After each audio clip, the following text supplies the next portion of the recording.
السلام علیکم دوستو، ابوالکلام اپنے بچپن کا واقعہ بیان کرتے ہیں کہ ان کے والد ملازمت بھی کرتے تھے اور گھر کا کام کاج بھی وہی کرتے تھے۔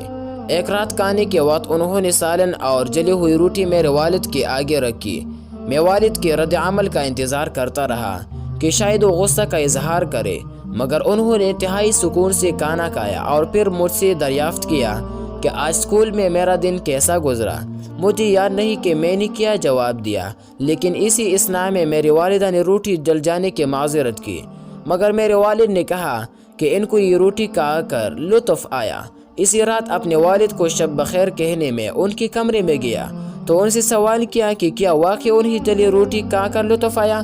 انہوں نے پیارے سے مجھے اپنے بازو میں بھر لیا اور جواب دیا کہ تمہاری والدہ نے ایک پرمشقت دن گزارا اور پھر تھکنے کے باوجود گھر آ کر ہمارے لیے کھانا بھی تیار کیا۔ ایک جلی ہوئی روٹی کچھ نقصان نہیں پہنچاتی، مگر تلخ رد عمل اور بدزبانی جذبات کو مجروح کرتی ہے۔ میرے بچے، زندگی بے شمار ناپسندیدہ اشیاء اور شخصیات سے بھرے ہوئے ہیں۔ میں بھی کوئی بہترین یا مکمل انسان نہیں ہوں، اور یہ سمجھتا ہوں کہ ہمارے ارد گرد لوگ اور عزیز و قرابہ بھی غلطی کر سکتے ہیں۔ لہٰذا ایک دوسرے کی غلطیوں کو درگزر کرنا، رشتوں کو بخوبی نبھانا، اعلیٰ ظرفی کا مظاہرہ کرنا ہی تعلقات میں بہتری کا سبب بنتا ہے۔ زندگی اتنی مختصر ہے کہ اس میں معذرت اور پچھتاؤ کی کوئی گنجائش نہیں ہونی چاہیے۔